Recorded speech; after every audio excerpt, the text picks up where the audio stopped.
Fly-off-feest. Oh ja, het Fly-off-feest. Nou, een soort van ouderwetse feestachtig. Met allemaal ouderwetse dingen. Een feest van vroeger. Ja, en daarom ren je hem dus erbij. Die is zo oud als mijn vader. Ja? Hoe oud is die vader dan? 25 denk ik. Het is leuk om te zien en om er te zijn, ja. Ik vind het een leuke sfeer en het is wel gezellig. Maar ik vind het gewoon een heel mooi feest van al die oude spulletjes.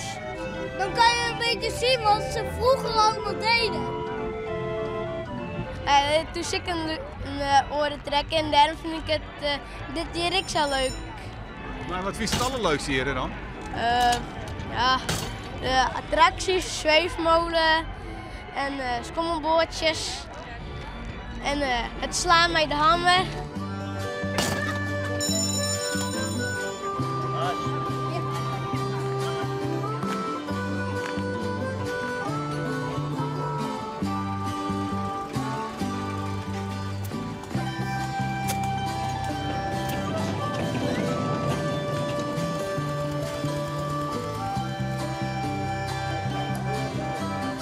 Durfmeidje.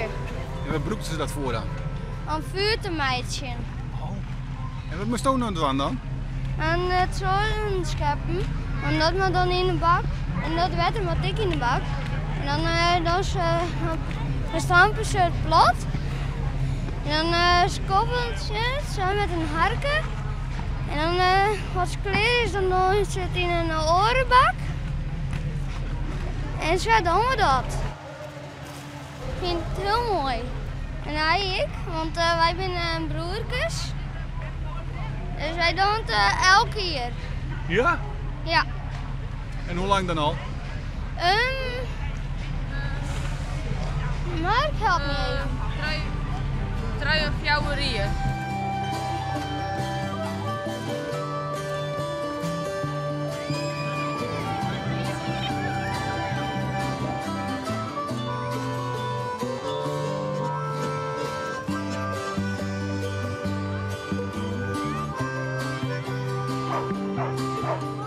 Ik vind het zelf wel leuk om lekker zo te lopen.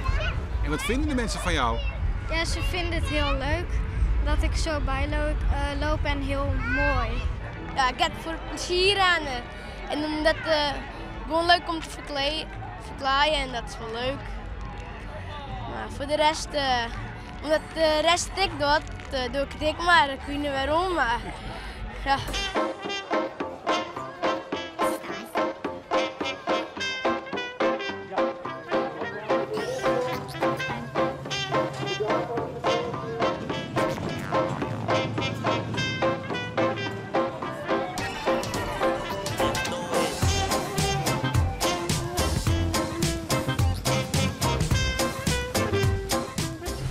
Trekkers ik heel mooi.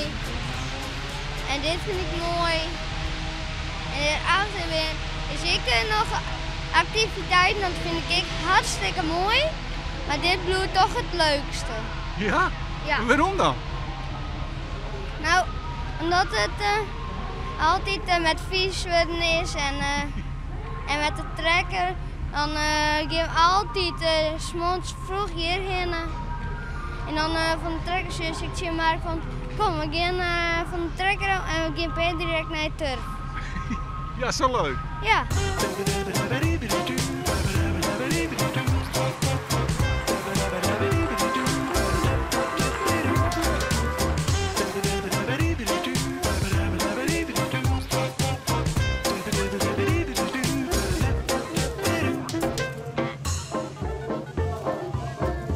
Hoe lang hier hem nog terug dan?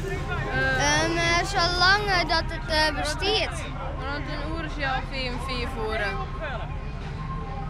Dan ben je hem klaar. Ja. Ja. Oké. En als we langer willen bloeien, dan is het in uit en dan gaat hij zo met de trekker vet. En dan bloeien wij hier en dan helpt dus hij rond 6 nusje weer op met de auto. Wat kies nou nog de baan? Nog even een rondje en bij de trekkers nog een keer en dan nog een keer in de attracties en dan ga ik denk ik wel naar huis. Ja? Ja. Dan kies je weer naar de iPad? Nee, Dan krijg ik gewoon een boetenwetje.